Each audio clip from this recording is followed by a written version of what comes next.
Essa é a terceira aula focada em capacitância. Nessa aula nós vamos estudar qual é o relacionamento entre corrente e a diferença de potencial nos terminais de um capacitor.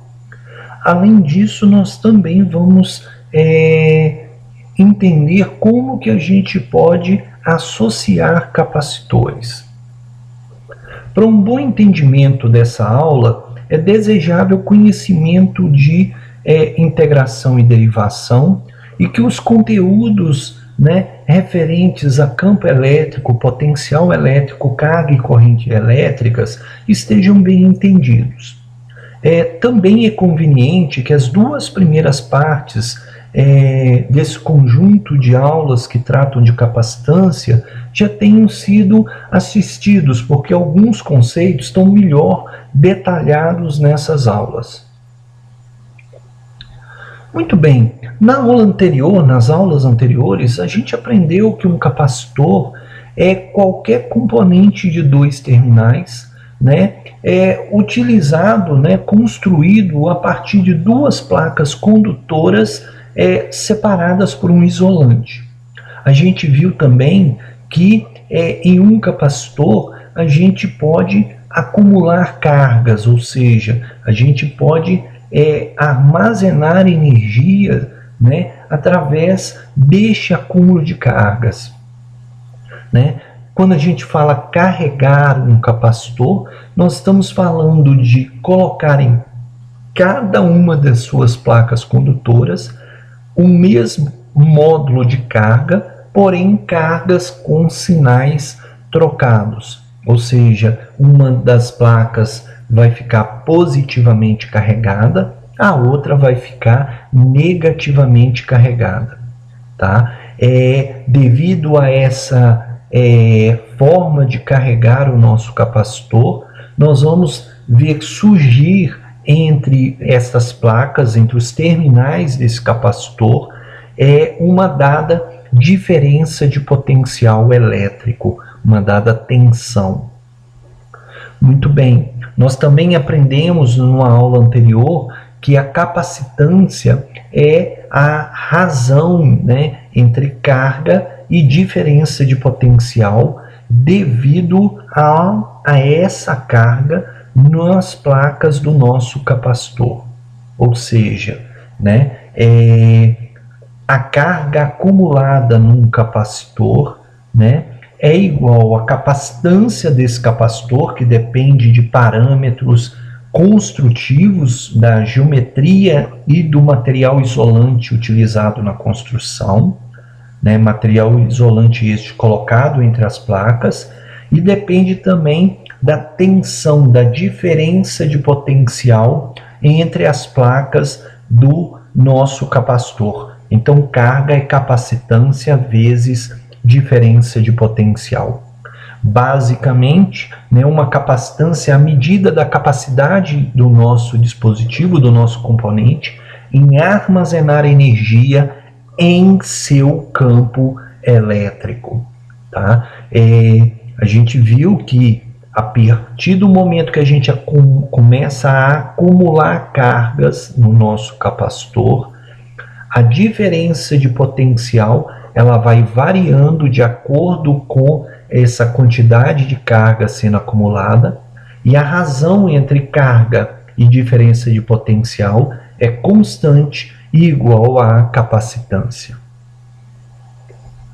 Muito bem, a gente também viu em outras aulas anteriores que a corrente é dada como a taxa de variação de carga em função do tempo.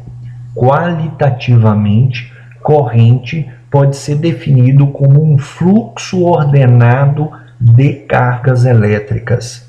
Isso quer dizer o quê? Se a gente pegar uma seção qualquer de um condutor e começar a contar a quantidade de cargas que atravessam essa seção por unidade de tempo, se esse fluxo for ordenado, nós temos uma corrente elétrica neste nosso condutor. Tá? Então, A corrente, matematicamente falando, pode ser obtida como a derivada da equação da variação de carga no nosso capacitor em função do tempo. Nos diz quanta carga está fluindo para o capacitor ou do capacitor por unidade de tempo, né? Partindo desta equação, né, derivada da carga em função do tempo, e lembrando que carga é capacitância vezes diferença de potencial, a gente pode obter, né, uma equação para corrente através, né, ou fluindo para um capacitor, né? Então a corrente pode ser obtida pela multiplicação da capacitância vezes a taxa de variação de potencial nos terminais do capacitor em função do tempo. E essa equação ela é importante para a gente pelo seguinte: a corrente não depende da diferença de potencial nos terminais de um capacitor, mas ela depende de variação da diferença de potencial em função do tempo nos terminais do capacitor. Então, por exemplo, um capacitor que tem uma diferença de potencial entre seus terminais de 1 milhão de volts, mas essa tensão não varia, não tem corrente fluindo para ele. Ok? Então, o que depende é quanto varia a diferença de potencial nos terminais de um capacitor. Ok? Se essa diferença de potencial varia no tempo, então nós temos corrente. Muito bem, para a gente entender como funciona essa equação, ou como a gente utiliza essa equação, vamos ver 3 exemplos. O primeiro exemplo, nós temos um capacitor e nós conhecemos como varia a tensão nos terminais desse capacitor. A equação nos foi dada. A tensão nos terminais do capacitor é 3 vezes o seno de T. Muito bem, se a gente quer a corrente, basta pegarmos a capacitância e multiplicarmos pela derivada dessa tensão em função do tempo. O 3 é constante, sai dessa derivada, e a derivada de seno é cosseno.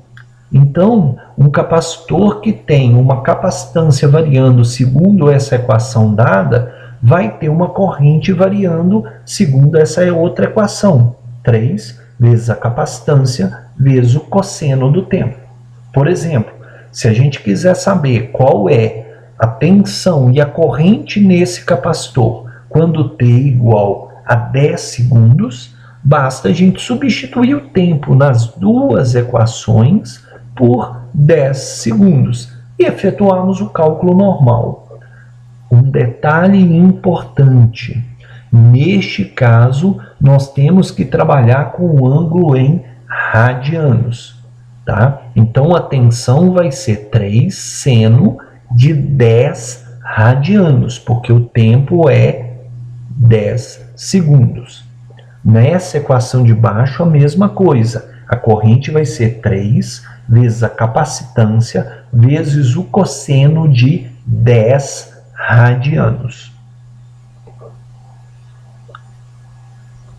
Muito bem, agora vamos para um segundo exemplo. Neste segundo exemplo, nós temos uma tensão variando segundo o gráfico apresentado, tá? Neste caso, a gente sabe o quê? Né? Que nós vamos assumir que antes de t igual a 0 e para t maior que 2, a tensão nos terminais desse capacitor é 0, tá?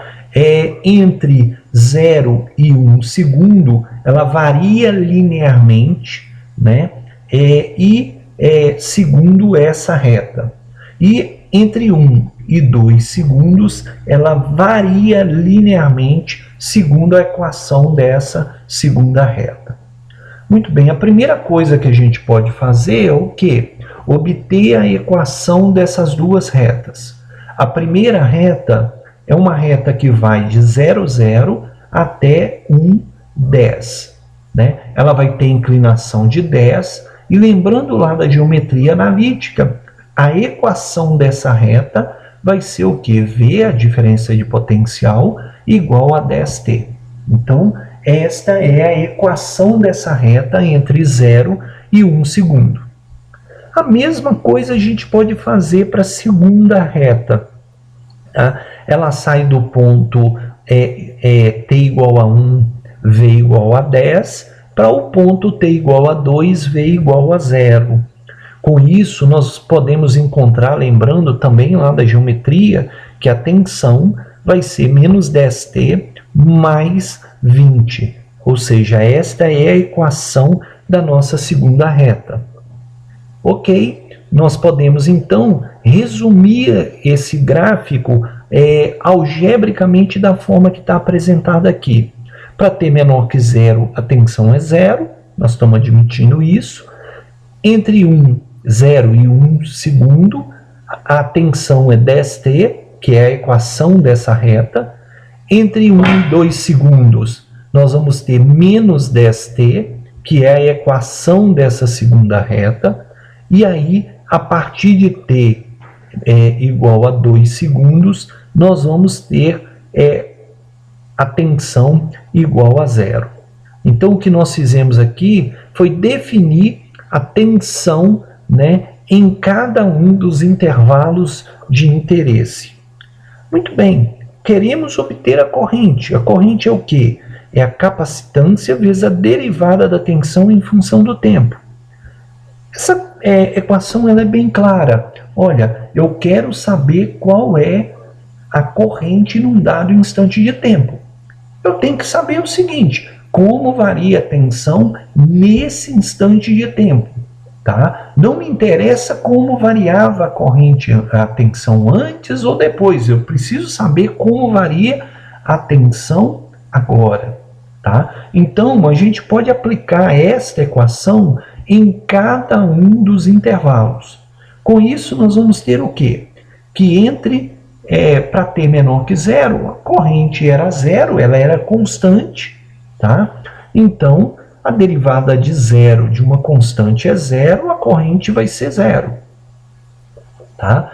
A tensão entre 0 e 1 é 10t. A corrente vai ser o quê? A derivada de 10t, que é 10, vezes a capacitância. Então, a corrente vai ser 10c. Ou seja, entre 0 e 1 segundo, a corrente é igual a 10 vezes o valor da capacitância desse capacitor. Ela é constante nesse intervalo de tempo. Entre t igual a 1 e t igual a 2, a tensão é menos 10t mais 20. A corrente vai ser o quê? A derivada dessa equação, né? Vai dar menos 10 vezes a capacitância. Então, nós vamos ter menos 10c. Tá? Com isso, nós temos o quê? Que entre 1 e 2 segundos, a corrente é menos 10c. Ou ela é constante, igual a 10 vezes a capacitância do nosso capacitor. A partir de t igual a 2 segundos, nós vamos ter uma corrente igual a 0. Duas coisas importantes têm que ser destacadas nesse exemplo. Primeiro, o significado do sinal negativo para a corrente. Isso quer dizer para nós o seguinte, que entre 0 e 1 segundo, a corrente está fluindo num dado sentido e a partir, ou no intervalo de 1 a 2 segundos, a corrente vai estar fluindo no sentido contrário. Muito bem. Outro detalhe importante é o seguinte: a partir de t maior que 2, a corrente é 0, não é porque a tensão é 0, mas ela é 0 porque a tensão é constante. Tá? Algo que é constante não varia. Então, a derivada de algo constante é 0. Então, nada nos impede de termos tensão 0 num dado instante de tempo, mas nós termos corrente, porque a tensão, embora seja 0, está variando. Então, cuidado com isso. Outro detalhe importante é que a gente não precisaria ter feito, né, calculado tudo que nós calculamos aqui. Como a gente sabe que a corrente depende da derivada da velocidade, então nós temos duas retas. A derivada de uma equação é o quê? É a inclinação da curva. Uma reta tem inclinação constante, então bastaria que a gente tivesse encontrado a inclinação da curva, né? Essa primeira inclinação, conforme nós vimos, é 10, e multiplicado pela capacitância. O mesmo vale para a segunda. É muito, né? Quando a equação de tensão é uma reta, a derivada de uma reta é constante, né? Né, no caso, a inclinação da reta, conforme nós calculamos, é menos 10. Então, a gente vai ter menos 10, que é a derivada, vezes a capacitância, nos dá a corrente no nosso gráfico. De qualquer forma, nós mostramos aqui um comportamento que é o mais geral, né, porque, eventualmente, a equação a nossa curva pode não ser uma reta, pode ter inclinação da tangente variável ao longo de um intervalo, porém, né, ela pode ser traduzida por uma única equação. Então, este é o procedimento a ser adotado em qualquer situação, né? No caso da gente ter uma reta, basta encontrar a inclinação da reta. A inclinação da reta vezes a capacitância nos dá a corrente. Lembrando que nós estamos falando de um gráfico de tensão em função do tempo. Muito bem, agora nós vamos pegar um terceiro exemplo. Neste terceiro exemplo, nós continuamos tendo um único capacitor, só que agora a gente tem como varia a corrente no capacitor, né, em função do tempo. E a gente está precisando encontrar qual é a diferença de potencial, ou como varia a diferença de potencial nos terminais deste capacitor neste intervalo de tempo. Neste caso, nós vamos assumir que antes de t igual a zero, nós não temos nenhuma corrente fluindo para o nosso capacitor e que em t igual a zero ele está descarregado, ou seja, a diferença de potencial entre os seus terminais, entre as suas placas, ela é zero, tá? E nós vamos também admitir que a partir de t igual a 2 segundos, a corrente é zero. Tá? Então, isso está traduzido nesse primeiro conjunto de equações, nessa transparência. Antes, nós vamos considerar que a corrente é nula, que o nosso capacitor está descarregado. Tá? Entre t igual a 0 e t igual a 1, a nossa corrente varia linearmente com o tempo, ou seja, a corrente é igual ao tempo. Isso quer dizer que quando t, por exemplo, é 0,5 segundos, a corrente é 0,5 amperes. É isso que essa reta está nos dizendo. A partir, né, entre t igual a 1 e t igual a 2, né, a nossa corrente é constante igual a 1 ampere.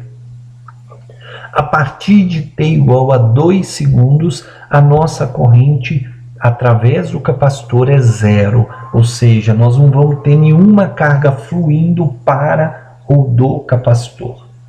Muito bem, a gente sabe o quê? Que corrente é capacitância vezes a derivada da tensão em função do tempo.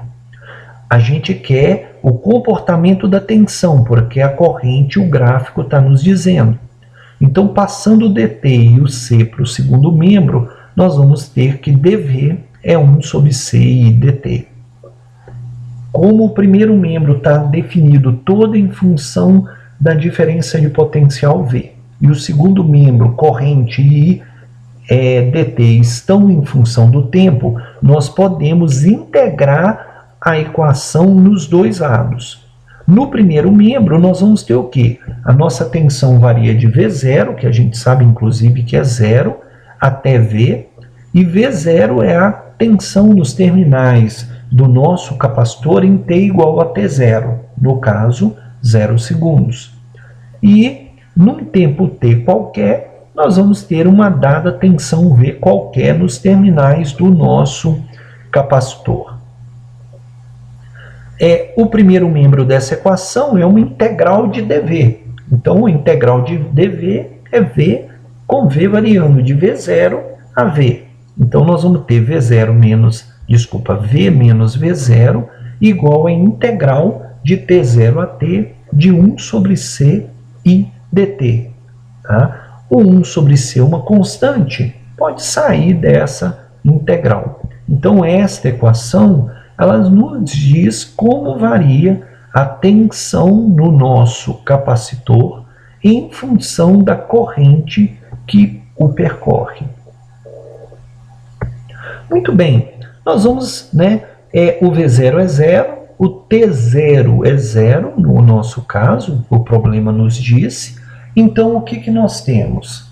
Nós temos que a diferença de tensão, de potencial nos terminais do capacitor, ou a tensão nos terminais do capacitor, é 1 sobre C integral de I dt.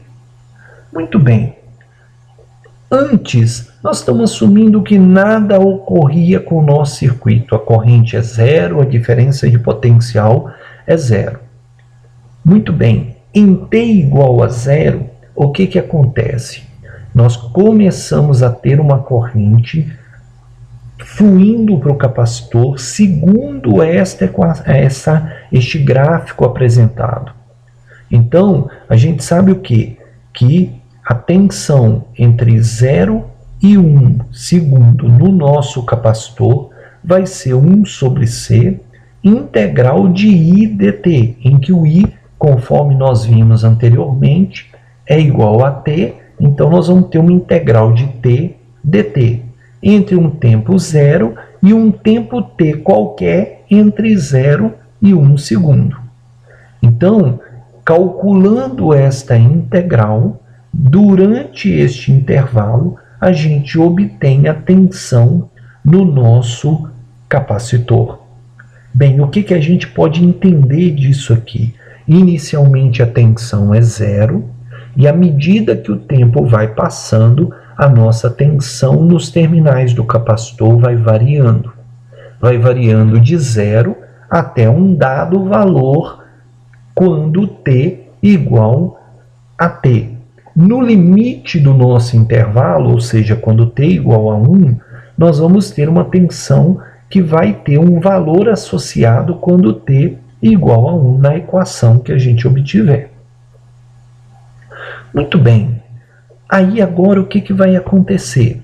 Durante o segundo intervalo, a corrente ela é constante, tá?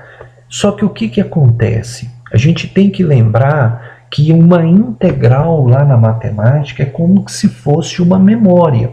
À medida que o tempo vai passando, essa integral vai acumulando, somando os valores passados da nossa operação.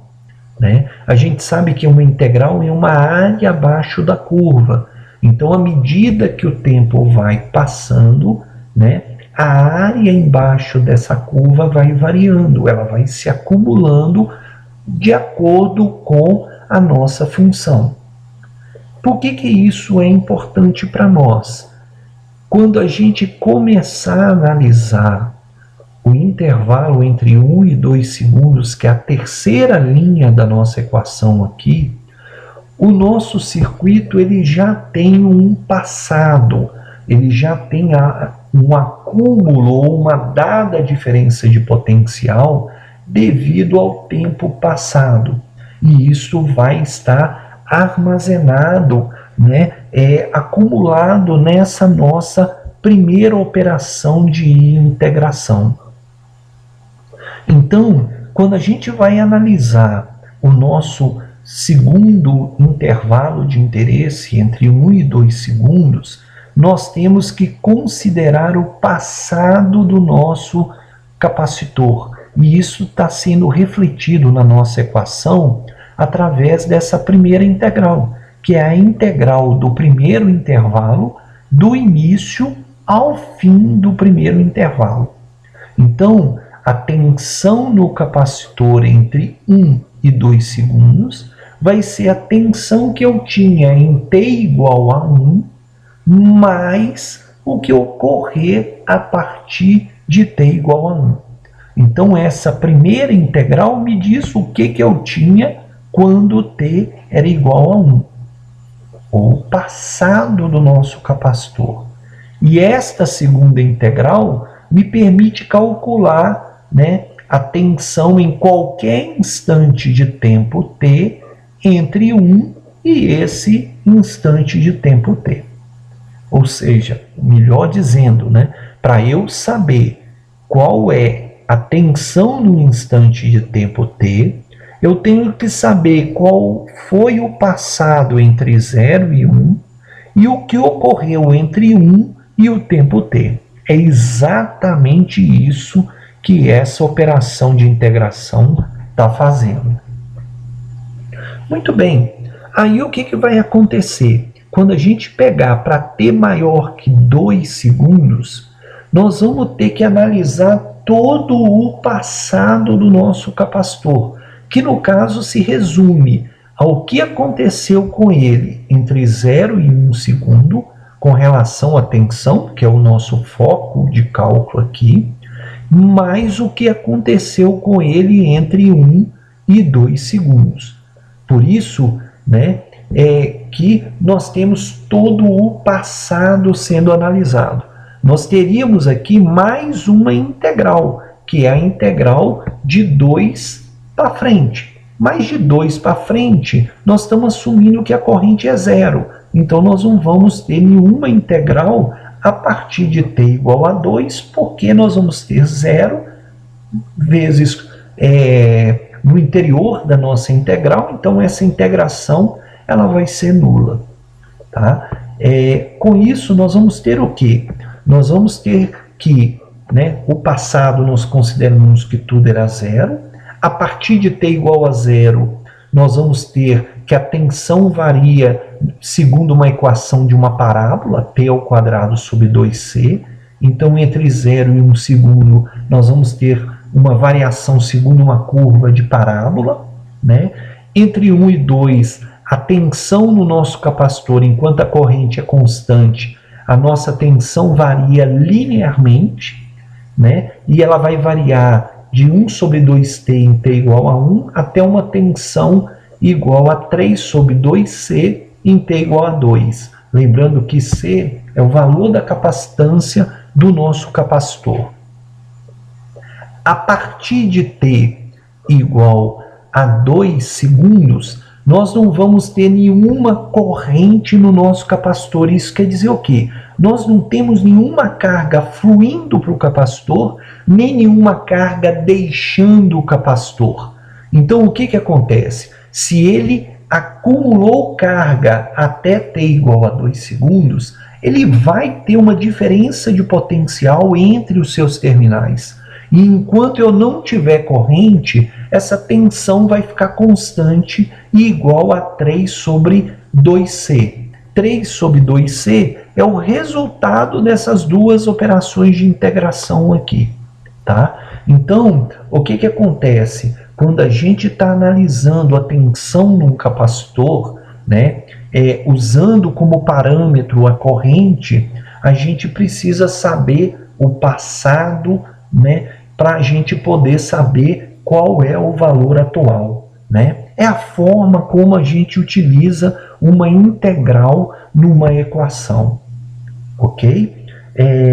Então, toda vez que a gente está querendo saber, né, qual é a tensão num capacitor num dado instante de tempo, a gente precisa de uma condição inicial, por isso que lá no enunciado a gente tinha a condição inicial, que era tensão em t igual a zero, e a gente precisa analisar a variação da tensão entre o tempo inicial até o tempo em que eu estou querendo saber a informação de tensão no capacitor. Muito bem. O outro detalhe importante é que, por exemplo, no nosso problema, o gráfico tinha curvas bem fáceis da gente calcular a área embaixo da curva. A gente sabe o quê? Que a integral de I dt é a área abaixo da curva no gráfico I em função do tempo. Então, por exemplo, se eu quero saber qual era a minha tensão num tempo t qualquer, basta eu calcular a área abaixo da curva entre t igual a t0, no caso 0, até o tempo t. Essa área embaixo da curva é o valor, o resultado desta integral de I dt.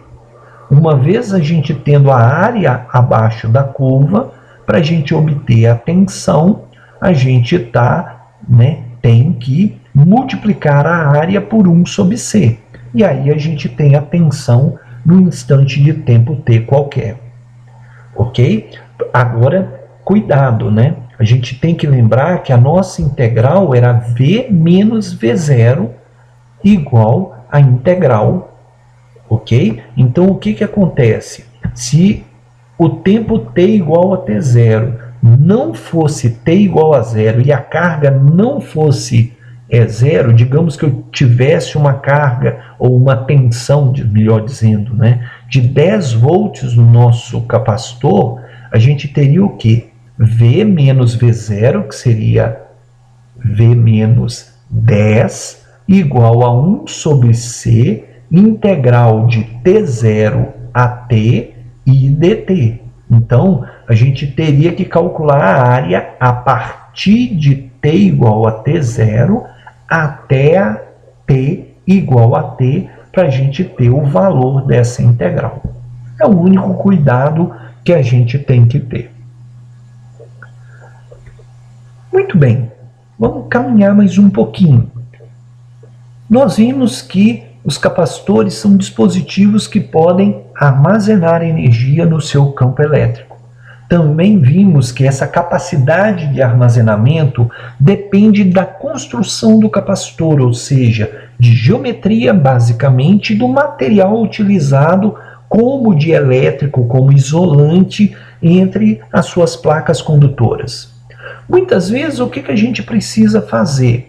A gente precisa, por motivos diversos, combinar capacitores num circuito, ou para conseguir um valor comercial ou um valor desejado, ou para a gente conseguir atingir uma dada quantidade de energia armazenada.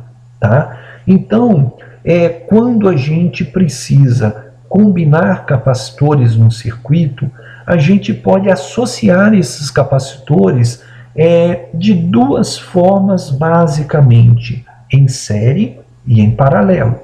Tá? Antes da gente tratar disso, mais uma vez, eu só vou deixar bem claro o símbolo que nós vamos usar para capacitores.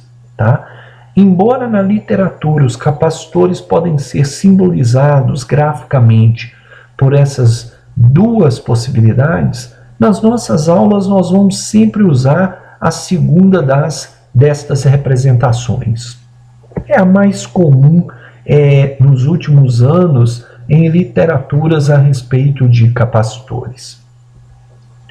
Muito bem, associar os capacitores em série é o que? É a gente colocar um capacitor após o outro, sendo que em comum entre dois capacitores nós vamos ter somente um dos terminais, ou seja, somente um terminal do capacitor C1 está diretamente conectado a um dos terminais do capacitor C2.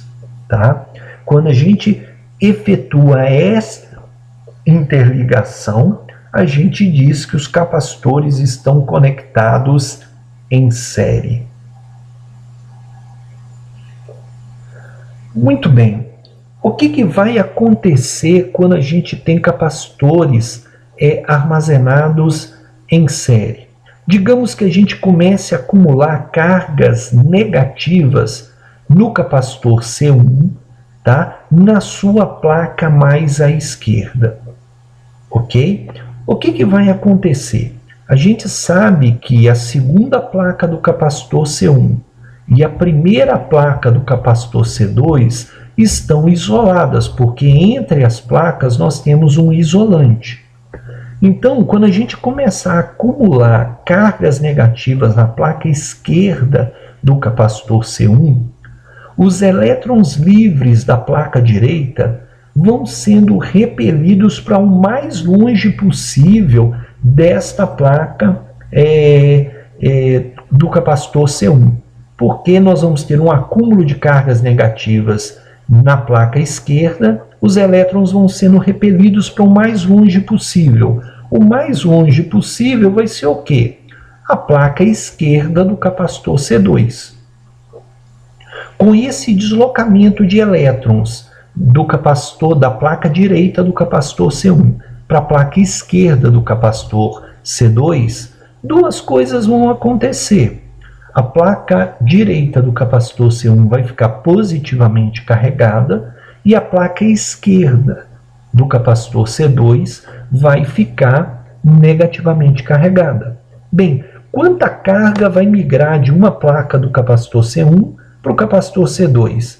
Vai depender da quantidade de carga que a gente está acumulando, né, na placa esquerda do capacitor C1.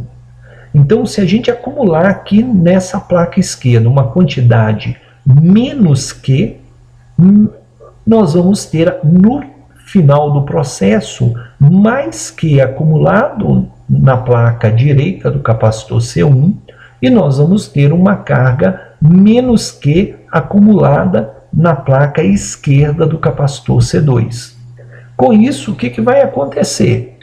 Nós vamos ter uma migração de cargas negativas também na placa direita do capacitor C2. E ele vai ficar carregado com uma carga mais que. Por que eu contei essa historinha toda? Porque a carga acumulada no capacitor C1 vai ser a mesma carga acumulada no capacitor C2.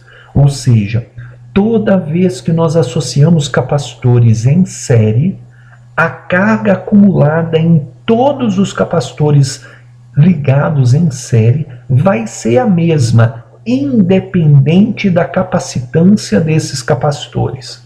Isso quer dizer o quê? Em última instância, nós vamos ter a mesma carga acumulada e nós vamos ter diferenças de potencial em cada um dos capacitores que vão variar de acordo com a capacitância. Porque carga é C vezes V. Se eles têm a mesma carga e capacitâncias diferentes, a diferença de potencial entre os capacitores ligados em série vai ter que ser diferente. Muito bem. Então, o que acontece? Nós temos capacitores ligados em série. No nosso caso aqui de exemplo, 3 capacitores ligados em série. Tá? Então, o que vai acontecer?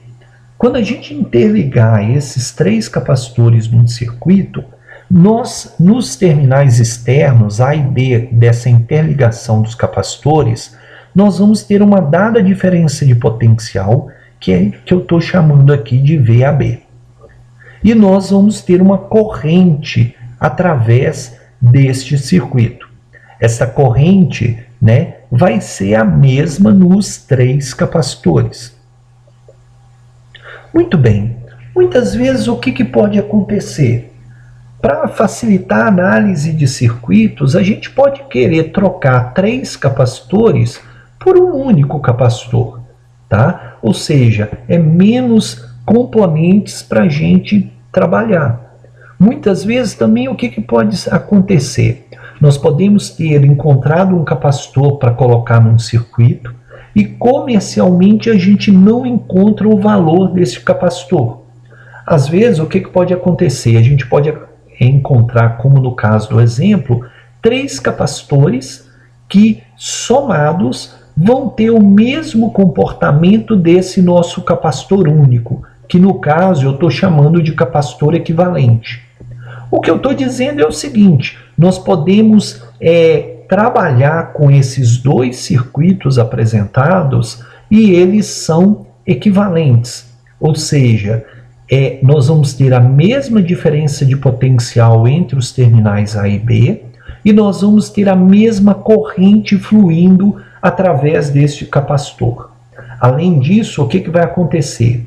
Como a gente sabe que numa ligação em série, a carga nos capacitores ligados em série é a mesma, a carga acumulada nesse capacitor equivalente é a mesma carga do capacitor C1, a mesma carga do capacitor C2 e a mesma carga do capacitor C3.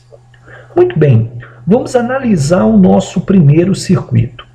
Como nós temos capacitores em série, a carga do capacitor 1 é a mesma carga do capacitor 2, que é a mesma carga do capacitor 3, que vai ser uma carga Q que eu estou assumindo genérica aqui, que é igual Q1, Q2 e Q3, e que também tem que ser a carga acumulada nesse capacitor equivalente, porque eu estou querendo colocar ele no lugar desses três, ou vice-versa. Eu estou querendo pegar esses três e colocar no lugar do nosso capacitor equivalente. Muito bem, na ligação em série, o que vai acontecer?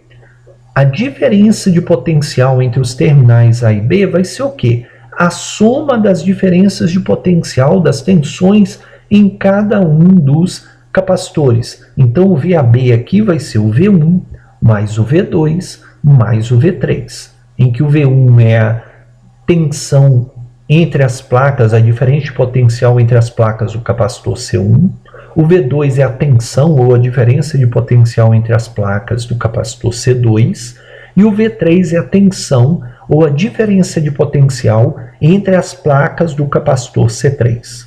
Muito bem, se eu quero que o meu circuito do lado esquerdo seja equivalente ao meu circuito do lado direito, o VAB aqui tem que ser o VAB do lado de cá.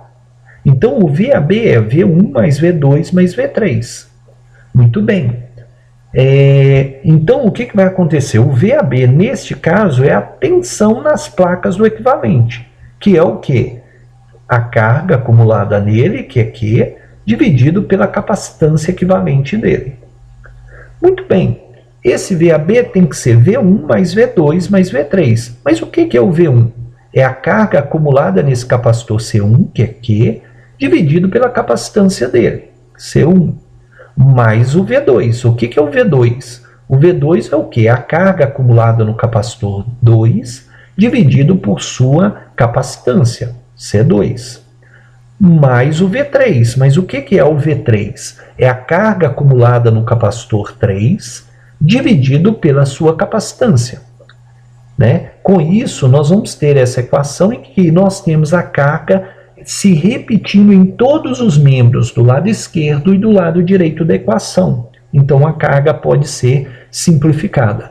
Com isso, quando nós conectamos capacitores em série, o capacitor equivalente, né, o inverso do capacitor, da capacitância do capacitor equivalente, né, vai ser igual à soma dos inversos, né, das capacitâncias em cada um dos capacitores ligados em série. Tá? Com isso, a gente consegue obter, né, uma relação entre capacitores ligados em série e um equivalente que pode substituí-los. Ou a gente também tem um indício de como a gente pode definir os valores dos capacitores C1, C2 e C3 de acordo, né, para eles terem, né, o mesmo comportamento que um único capacitor. Se a gente tiver mais capacitores ligados, né, em série, o 1 sobre o capacitor equivalente vai ser igual à soma dos inversos das capacitâncias dos N capacitores associados em série.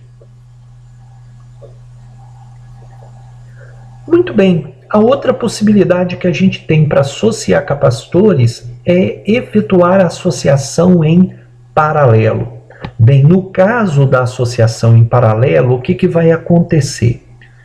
A diferença de potencial entre as placas dos capacitores vai ser a mesma, tá? Outro detalhe, numa ligação em paralelo, os terminais dos capacitores estão todos os interligados, tá? Então, a placa superior dos capacitores C1, C2 e C3, no caso de uma associação com 3 capacitores, como do exemplo, estão todas as 3 interligadas. As placas inferiores dos capacitores C1, C2 e C3 também estão interligados. Lembrando que quando a gente tem uma associação em série, apenas um dos terminais de um capacitor está conectado a um dos terminais do seu capacitor vizinho. No caso de uma associação em paralela, os terminais dos capacitores estão conectados 2 a 2. Os terminais de uma placa ligados às placas dos outros capacitores ligados em paralelo, né? O mesmo vale para as outras placas. Muito bem. Com isso, o que nós vamos ter também de característica nesse circuito?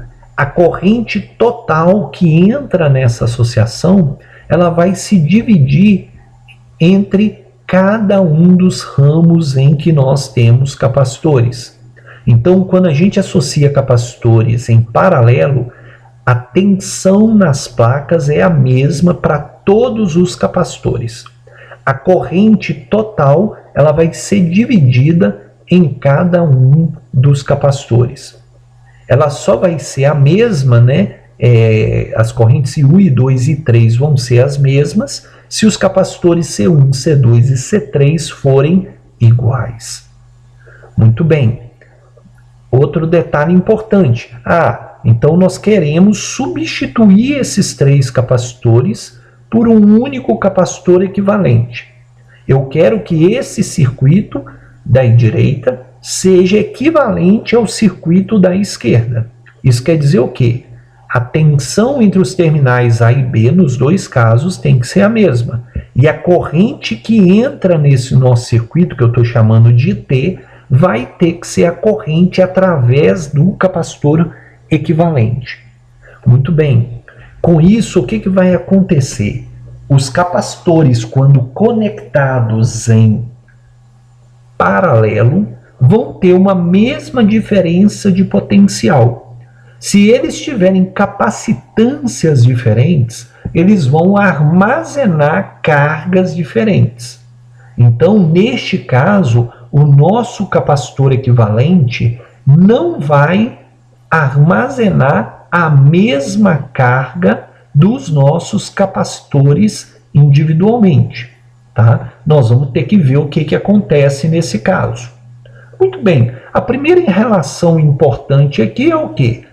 A tensão entre as placas do capacitor C1, que eu estou chamando de V1, tem que ser igual à tensão nas placas do capacitor C2, que eu estou chamando de V2, que vai ser igual a V3, que é a tensão nas placas do capacitor C3, que tem que ser igual a VAB. Então, o nosso capacitor equivalente, a tensão entre as suas placas vai ter que ser VAB. Muito bem, a corrente total no nosso circuito vai ser o quê? A soma de I1, I2 e I3, tá? Então, a corrente total vai ser o quê? I1, I2 e I3. Lembrando que a corrente total é o quê? É a corrente que também passa pelo capacitor equivalente. Muito bem, só que corrente é o quê? Derivada da carga em função do tempo, tá? Então, nós vamos ter o quê? Se a gente derivar essas duas equações dos dois lados, nós vamos ter o quê? Derivada, ou aplicarmos a definição de corrente, melhor dizendo, nos dois membros da nossa equação anterior, a derivada da carga total em função do tempo tem que ser o quê? A derivada da carga I1, da corrente, da carga, Corrente é derivada da carga em função do tempo. Então, a corrente total é derivada da carga total em função do tempo. Corrente I1 é o quê? Derivada da carga I1 em função do tempo. A corrente I2 é o quê? Derivada da carga do capacitor 2 em função do tempo. Corrente I3 é o quê? Derivada da carga do capacitor 3 em função do tempo. No segundo membro, nós temos uma soma de derivadas. Então, a gente pode escrever como uma derivada de uma soma. Para que a derivada do primeiro membro seja igual à derivada do segundo membro, obrigatoriamente a carga total tem que ser igual à soma de cada uma das cargas. Então, o que acontece? A tensão nos terminais do nosso capacitor equivalente VAB vai ter que ser igual à tensão VAB no circuito da esquerda. E a carga acumulada no capacitor equivalente vai ter que ser a soma das cargas de cada um dos capacitores conectados em paralelo. Muito bem, com isso e com essas duas relações, carga num capacitor é o quê? Capacitância vezes tensão. Muito bem, a carga total no nosso capacitor equivalente vai ser o quê? Vai ser a capacitância equivalente vezes a diferença de potencial entre os seus terminais, que é o VAB. A carga no capacitor C1 vai ser o quê? A diferença de potencial VAB vezes C1. A carga no capacitor C2 vai ser o quê? A capacitância dele, C2, vezes VAB, a diferença de potencial entre suas placas. A carga no capacitor C3 vai ser o quê? A sua capacitância, C3, vezes a diferença VAB. VAB está aparecendo dos dois lados, né, das duas equações, a gente pode simplificar. Com isso, a capacitância numa associação em paralelo, né, ou seja, a capacitância do capacitor equivalente, tem que ser igual à soma dos capacitores individuais. Se a gente tiver uma associação com mais capacitores ligados em paralelo, a capacitância equivalente vai ser a soma das N capacitâncias ligadas em paralelo. Ok? Apenas para deixar bem claro, né, numa associação em série, né, a carga acumulada em todos os capacitores é a mesma e a diferença de potencial vai variar conforme a capacitância dos capacitores. Tá? Para que a gente tenha uma mesma diferença de potencial em todos os capacitores, a gente teria que estar colocando capacitores idênticos em série. Então, a única possibilidade de V1 ser igual a V2 e igual a V3 numa associação em série é se C1 for igual a C2 e igual a C3. Ok? Numa associação em série de capacitores, a diferença de potencial é a soma das diferenças de potencial sobre cada um dos capacitores e a carga vai ser a mesma em todos eles. Numa associação em paralelo, né, nós vamos ter uma mesma diferença de potencial entre os terminais, né, entre as placas dos capacitores, e todos os capacitores vão armazenar cargas de acordo com o valor de suas capacitâncias. Tá? Então, quanto maior a capacitância, maior vai ser a carga armazenada neste capacitor. Tá? A única possibilidade dos capacitores armazenarem a mesma carga é eles terem a mesma capacitância. Tá? A capacitância total ela é a soma das capacitâncias individuais. Tá? Com isso, a gente encerra mais uma aula a respeito de capacitores. Na próxima aula, nós vamos ver como um capacitor se comporta num circuito com tensão contínua. Muito obrigado.